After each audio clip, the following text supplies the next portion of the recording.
You were taught that focus is about willpower, that if you could just put your phone down, just stop scrolling, just concentrate a little harder, you would be fine. But what if the problem was never your discipline? What if the real reason you cannot focus has nothing to do with you at all? For decades, we were told that attention is a personal responsibility. Teachers said it, parents said it. Every productivity guru on the internet built an empire around the same message. Focus harder, build better habits, wake up earlier, meditate, use a timer. The assumption underneath all of it was clear. Distraction is a character flaw, and if you struggle to concentrate, that is your fault. But here is what nobody told you. While you were being blamed for your shrinking attention span, some of the smartest engineers on Earth were being paid billions of dollars to make sure you could never focus again. In 2004, researchers at the University of California measured how long the average person could focus on a single screen before switching to something else. The answer was 2.5 minutes. By 2012, it had dropped to 75 seconds. By 2020, 47 seconds. And by 2025, it was down to 40 seconds. That is not a gradual decline. That is a controlled demolition of human concentration. And this did not happen by accident. Every notification you receive, every autoplay video, every infinite scroll feed was designed by teams of engineers using persuasive technology frameworks originally developed at Stanford. The goal was never to inform you, it was to capture you, to turn your attention into a product that could be sold to the highest bidder.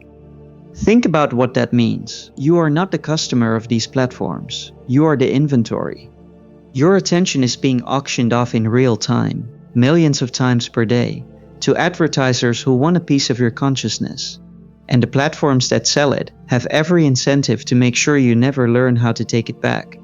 As Tristan Harris once explained, the implications go far deeper than most people realize. Because when you pull out your phone and they design how this works or what's on the feed, it's scheduling little blocks of time in our minds. If you see a notification, it schedules you to have thoughts that maybe you didn't intend to have. If you swipe over that notification, it schedules you into spending a little bit of time getting sucked into something that maybe you didn't intend to get sucked into. The average knowledge worker now faces 275 digital interruptions every single day. They switch tasks 566 times during an 8-hour shift. And here is the number that should stop you cold. After just one interruption, it takes 23 minutes and 15 seconds to fully return to the original task. Not seconds, minutes. Nearly half an hour of cognitive recovery, destroyed by a single ping. But the deeper problem, the one almost nobody talks about, is what this has done to our economic reality. The United States alone loses $468 billion every year to workplace distraction. Globally, the cost exceeds $1.4 trillion. And here is the cruel irony. The tools that were supposed to make us more productive are making it worse, not better. A 2026 study by ActiveTrack, analyzing over 500,000 hours of work, found something that contradicts everything we were promised about artificial intelligence.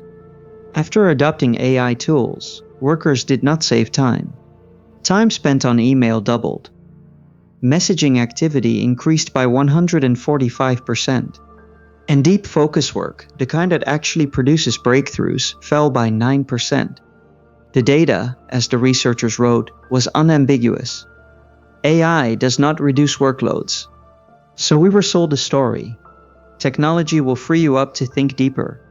But instead, it filled every freed minute with more noise, more messages, more meetings, more context switching, until there was no space left for thought at all. Now here is where this connects to something much bigger than productivity tips. And this next part is the reason this video exists.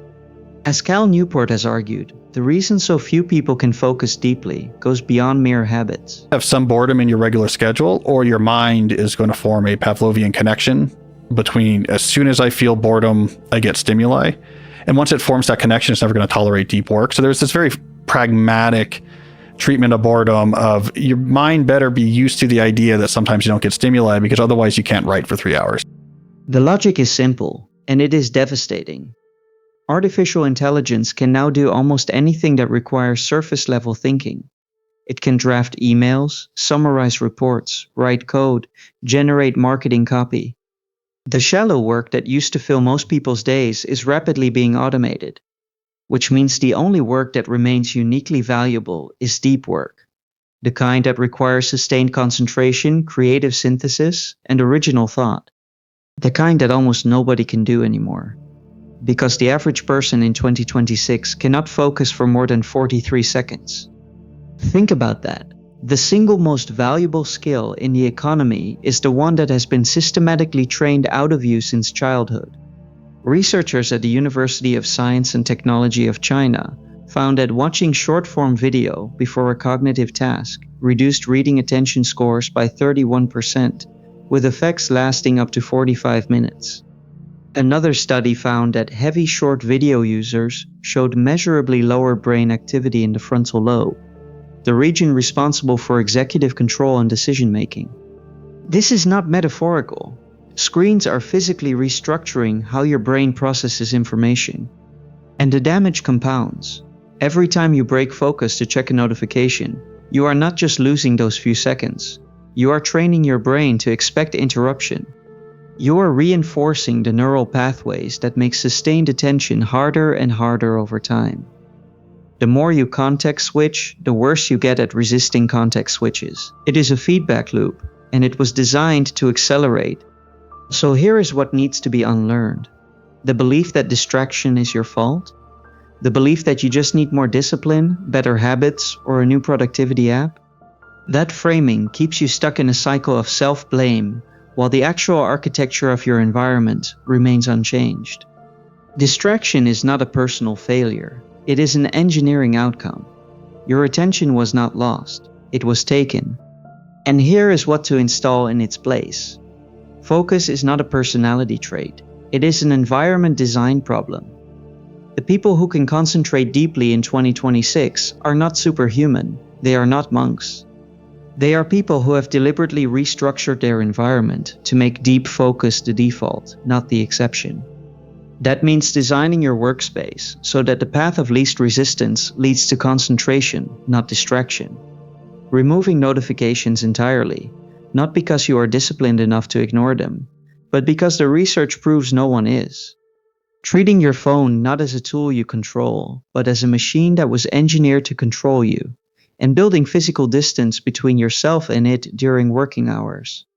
The evidence backs this up. Remote workers who protect dedicated focus blocks average 22.75 hours of deep work per week, compared to just 18.6 hours for those constantly interrupted in open offices. That gap, over a year, adds up to over 200 hours of additional deep thinking. That is not a marginal advantage. That is a completely different career trajectory. But it goes beyond career. The ability to focus deeply is connected to something even more fundamental. Your sense of purpose, your experience of meaning. Researchers have consistently found that people report the highest levels of satisfaction not during leisure or entertainment, but during states of deep, unbroken concentration, what psychologists call flow. The irony is that the very state that makes life feel most meaningful is the one being engineered out of your daily experience. So ask yourself this: when was the last time you sat with a single idea for more than 30 minutes without checking your phone? If the answer is you cannot remember, that is not a failure of willpower. That is evidence that you have been running on someone else's programming. The old model told you to blame yourself for not being able to concentrate. That model is obsolete. The new model says this: your environment is the operating system. Your attention is the most valuable resource you have. And every minute you spend in deep focus is a minute the algorithm did not win. Reprogram your environment, and you reprogram your mind. That is not a productivity hack. That is the single most important skill of the next decade.